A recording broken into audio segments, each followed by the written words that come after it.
The Post. The Post. Townships interviews. Don't forget breaking news. The Post, the Post, the Post. Broadcast just for you. I'm William Crooks, and this is the Pulse of the Eastern Townships broadcast. Today we're taking a closer look at how conflict in the Middle East can hit closer to home. Specifically, how a war involving Iran could affect global oil markets and the price you pay at the pump. To help break it all down, I spoke with Mike Hennessy, a military historian and adjunct professor in the Department of History at Bishop's University.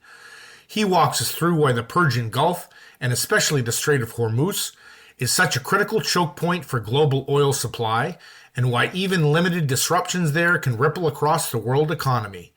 We also get into the broader military picture, including Iran's use of drones, the challenges of operating in the region, and the bigger question that still doesn't have a clear answer, how this conflict might actually end. Here's my conversation with Mike Hennessy. So why would maybe this has an obvious answer, but why would war in Iran affect global gas prices? Well, part of it is the Persian Gulf. Produces a good amount of global oil supply, and the Persian Gulf, or the Arabian Gulf, it's also called. It's the route in which a very large amount of the oil supply to Asia flows from. So, China, Japan, Korea, elsewhere in the region, Indo-Pacific region, are highly dependent on oil that comes out of that region. And about something like 25% of the global oil supply that goes by sea comes out of that region. A significant source of, movable oil. And this, to be more specific, this has to do with what I'm hearing about the Strait of Hormuz. Yeah, it's just a major choke point. There's several major global oceanic choke points, and that's a major one given the commodities that flow through it. Is there anything specific? So we've talked about global gas prices. Is there anything unique about how it would affect Canada? I don't think anything particularly unique comes to mind. The kind of global, the base market rate that is kind of set globally, there's regional aspect to how it gets set globally. But we're impacted by that because refined product in Canada, a lot of refined product in Canada is brought into Canada. And so though we produce a lot of oil, we don't refine that much oil. So if we perhaps had more indigenous refinery capacity, which is expensive to make, we'd be less subject to oil shocks because we could manage it with an internal supply. But the global companies that produce oil all react in a very similar manner, right? So adjusting their prices to what they're paying on the spot. It's funny that you say that. That was going to be our next question. So we don't have the capacity to say make up for that difference through Alberta somehow. No, without the refining capacity. Right, and then even if we did, you'd have to convince companies not to adjust their prices to the global rates, which would be a different conversation. How high do you think prices could go, if you're willing to speculate? Yeah, it'd be pure speculation. They're about as high. Last time I looked at some comparative figures, they're about as high now as they were at the most extreme period during COVID, when shipping was difficult for obvious reasons. I'm not sure they've gone much higher than that. Will they be sustained at this rate very long? It's anybody's guess. Right. It kind of depends what happens in Iran, right? Well, what happens with the Strait of Hormuz, what happens with, at some point, other forms of supply, when they roll up and ships can be repositioned, might be able to even out the hump, or the deficit created by the loss in the choke point.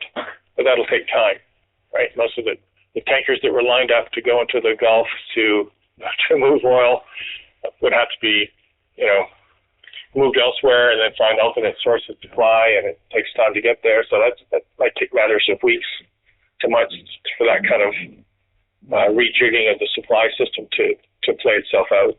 Then the war's going to last, right?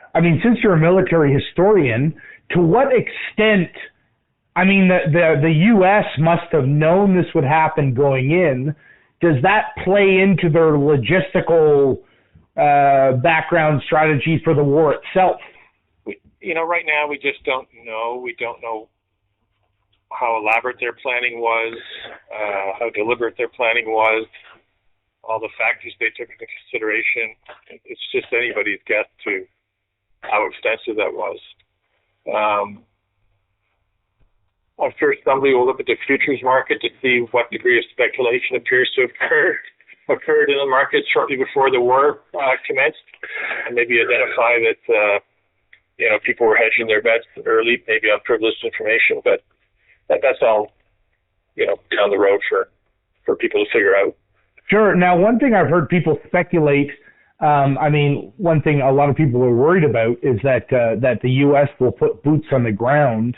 Is the Strait of Hormuz a possible target for doing that? Since I guess you would have to control both sides of the land to let tankers go through. Do you see what I'm saying? Well, I see what you're saying, right? There's two sides, right? You've got all the Gulf states on one side, and then which are all pretty. I think they've all been attacked by Iran now, so they're not really the issue. The issue is the Iranian side, and it depends what kind of shore-based threat in proximity to the Gulf would have to be eliminated to allow Gulf shipping to go ahead, without running the high risk of being attacked. There are probably multiple ways of doing that, short of putting boots on the ground. But I'm not sure anybody's envisioned doing that in a concerted way. I mean,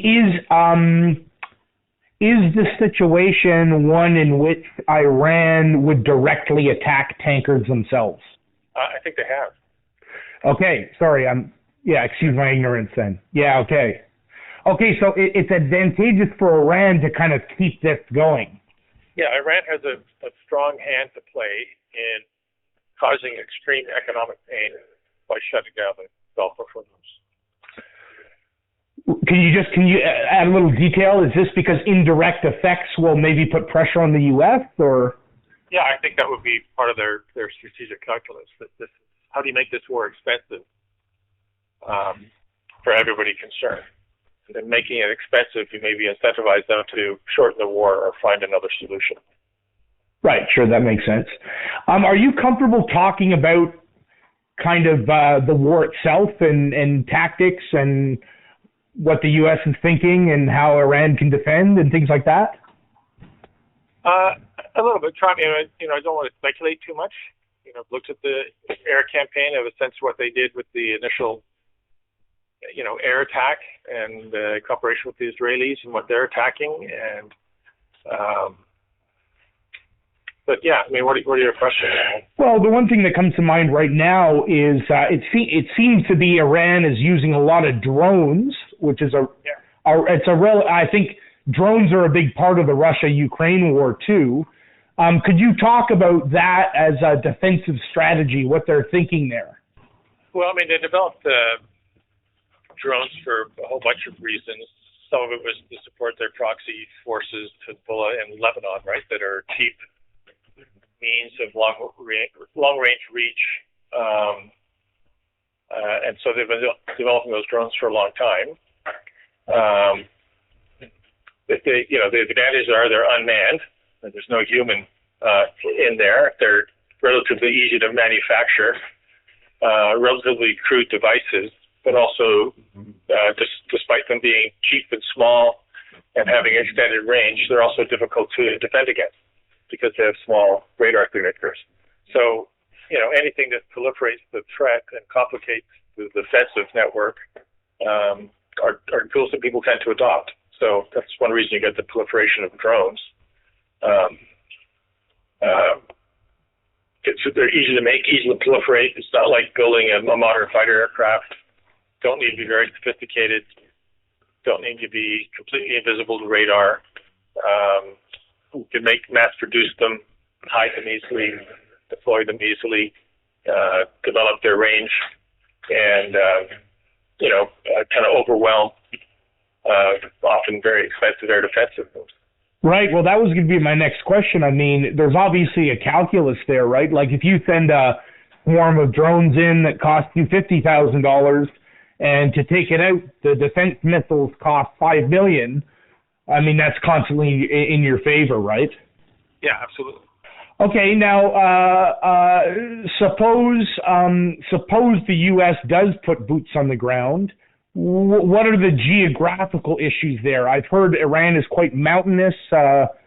Maybe compare it to Iraq if you can. So I've actually flown down the Iranian coast on the Persian Gulf, and it's very mountainous. It's desert. A lot more mountainous, say, than Iraq has its own kind of mountains, but the kind of coastal geographic features of Iran are quite challenging. Most of the length that faces the Gulf. So there are a few places that are habitable on the sea, with, good port facilities, but it'll be difficult terrain to operate in. It doesn't mean it's impossible to launch a raid into some of those places if somebody were so predisposed, but I'm not sure if boots on the ground will be an option that would be exercised for anything other than maybe a short raid against some particular facility as opposed to trying to establish a permanent lodgement. Who knows? And sorry, like, what's your overall view of U.S. strategy? I mean, if you had to sum it up in a minute. It's a really difficult question.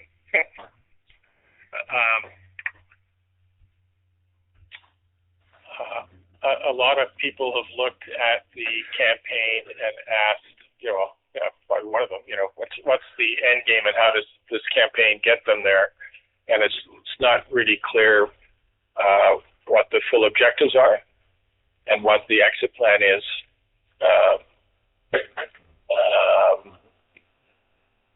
So it's hard to criticize this. I think it's fair game to criticize the strategy because it's not abundantly clear exactly what they're trying to achieve and how they think the tools they've used are going to achieve that. They have done certain things, which they say they set out to do, which is denude Iran of certain capacities and to decapitate the regime.